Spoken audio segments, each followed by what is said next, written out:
Dead economy. కొద్ది రోజుల క్రితం భారత్ను ఉద్దేశిస్తూ అమెరికా అధ్యక్షుడు డొనాల్డ్ ట్రంప్ చేసిన వ్యాఖ్యలు ఇవి.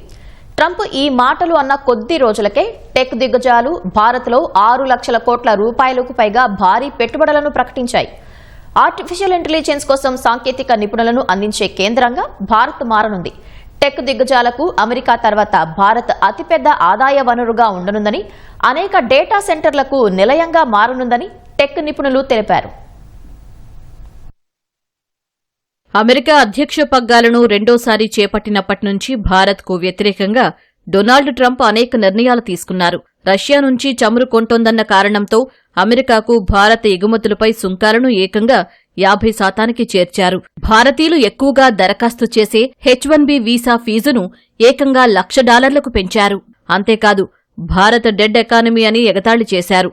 భారత్ సహా ఇతర దేశాల్లో పెట్టుబడులు పెట్టవద్దంటూ టెక్ దిగ్గజాలకు సూచించారు. అయితే ట్రంప్ మాటలు టెక్ దిగ్గజాలు అసలేమాత్రం పట్టించుకోవడం లేదు. డెడ్ ఎకానమీ అని ట్రంప్ అభివర్ణించిన భారత్లో గూగుల్, మైక్రోసాఫ్ట్, అమెజాన్, ఇంటెల్ వంటి టెక్ దిగ్గజాలు గత కొన్ని వారాలుగా భారీగా పెట్టుబడులను ప్రకటించారు. ఏకంగా $68 బిలియన్ అంటే భారత కరెన్సీలో 6,12,000 కోట్ల రూపాయల పెట్టుబడులు పెట్టనున్నాయి. ఎక్కువగా కృత్రిమ మేధ, సెమీకండక్టర్ రంగాల్లో ఈ పెట్టుబడులను టెక్ దిగ్గజాలు ప్రకటించాయి.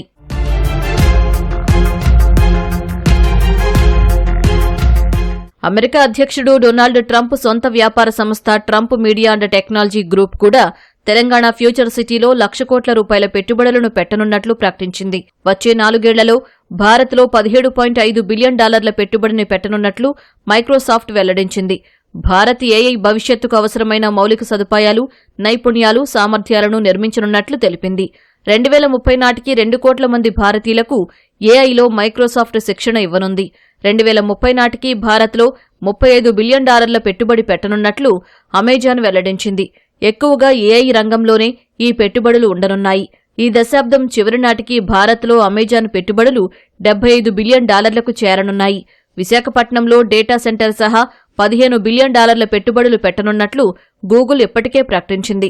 భారత్లో సెమీకండక్టర్ల తయారీలో ఇంటెల్ భాగమవుతోంది. మన దేశంలో కాగ్నిజెంట్ తన కార్యకలాపాలను విస్తరించనుంది. ఓపెన్ ఏఐ ఇటీవల ఢిల్లీలో తన మొదటి భారత కార్యాలయాన్ని ప్రారంభించింది. మెటా కూడా బెంగళూరులో తన కొత్త కార్యాలయాన్ని ప్రారంభించనుంది. ఏప్రిల్లో గూగుల్ తన కొత్త బెంగళూరు క్యాంపస్ అయిన అనంతను ఆవిష్కరించింది. ఇది ప్రపంచవ్యాప్తంగా గూగుల్కు ఉన్న అతిపెద్ద కార్యాలయాలలో ఒకటి. ఐఫోన్ల తయారీని చైనా నుంచి షిఫ్ట్ చేయడానికి యాపిల్ కూడా $1.5 బిలియన్ పెట్టుబడులు ప్రకటించింది. అమెరికా తర్వాత భారత్ అతిపెద్ద ఆదాయ వనరుగా మారబోతోందని, అనేక డేటా సెంటర్లకు నిలయంగా ఉంటుందని టెక్ నిపుణులు అభిప్రాయపడుతున్నారు. ఆర్టిఫిషియల్ ఇంటెలిజెన్స్ కోసం సాంకేతిక నిపుణులను అందించే కేంద్రంగా భారత్ ఉంటుందని తెలిపారు. స్టాన్ఫోర్డ్ ఏఐ ఇండెక్స్ ప్రకారం ఏఐ పెట్టుబడులను స్వీకరించే కొత్త కంపెనీలలో భారత్ ప్రపంచంలోని మొదటి 5 స్థానాలలో ఉంది. 2024లో 74 కొత్త ఏఐ స్టార్టప్లు నిధులు పొందాయి. ఈ స్టార్టప్లు ప్రైవేటుగా $1.16 బిలియన్ సేకరించాయి.